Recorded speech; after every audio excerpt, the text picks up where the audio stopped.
My grandma left me her cedar chest when she passed away several years ago.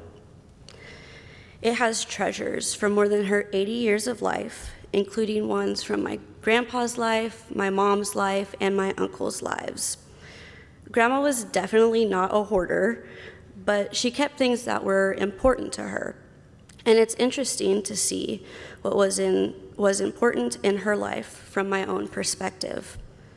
I don't always understand why she kept things like the plastic witch fingernails my mom wore for Halloween one year as a kid. When I look at the items that she chose to keep, I think about my family's keepsakes and what we choose to keep. I've kept concert tickets and some important t-shirts that I want to make into a quote later on. It also makes me think about keeping things in general, like remotes for electronics we haven't used in years, a box of cords that we don't know what they're to. Probably everyone in here has a junk drawer for things of unknown use. Taking a deep dive into these junk drawers or treasure boxes is like a combination of Christmas and an Easter egg hunt. There are treasures hidden all over the place, and you just have to find them. And they are often in places you don't expect. You open a box and wonder why you packed that item in with those things. You open a drawer and find that you had tucked in something that really doesn't belong there. It isn't like we are going to stumble across gold bars or a lost Van Gogh or anything. This is, after all, our stuff. Ordinary stuff. Stuff we know and love or have gotten used to. The point here is not the value of the items, but the fact that they are hidden away in surprising places, in places we should have uncovered by now, or in places that are right under our noses. Our gospel text this week is also about what is hidden in plain sight. But what Jesus claims is right under our noses is something of incalculable value. There was a rabbinic teaching method called shiraz. It means stringing pearls, and the teacher would spin out image after image, parable after parable, in a seemingly random way. It was designed to tell a larger truth by focusing on small details, or to talk about a whole by examining the parts. It was describing a picture by telling a variety of perspectives. I am sure that listeners got as frustrated by this style of teaching as we do.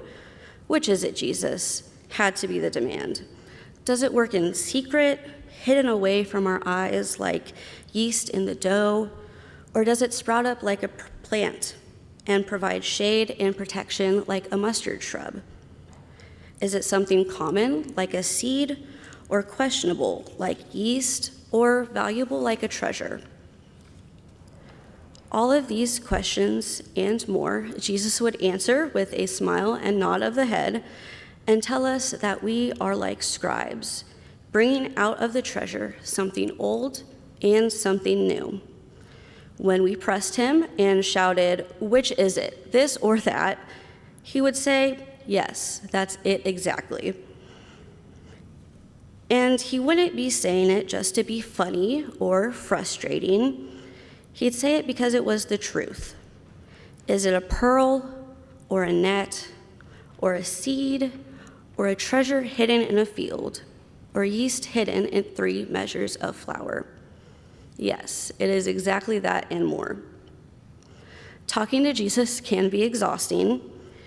You think he is out to confuse you. We keep skipping over those verses where it says he said nothing except in parables. I think we skip them because they make it sound like Jesus was just messing with us. And we don't like that. But the truth is, he really wants us to see. He really wants us to understand. We just can't do it by thinking the way we usually think. We have to learn to look under our noses and off to the horizon at the same time. We have to learn to see the ordinary and the spectacular all together. My family loves beach sunsets. At their core, they are so simple: air molecules, water molecules, and sunlight. But put together, they can move us to tears. We have to learn to experience that every day and once in a lifetime in the same moment. We need to see deeper and trust more completely. We need to value what the world throws away and throw away what the world thinks most valuable. After my grandma passed, the task of going through her stuff was tedious and time-consuming. But at other times it was fun, as we got caught up in the joy of remembering her life well lived. Finding treasures that she had remind us to make room for joy in our own home. Our invitation then is to find the treasure in the midst of the ordinary. We can look for glimpses of the kingdom alongside or even within the mundane, everyday struggles of living life in a complicated and sometimes broken world.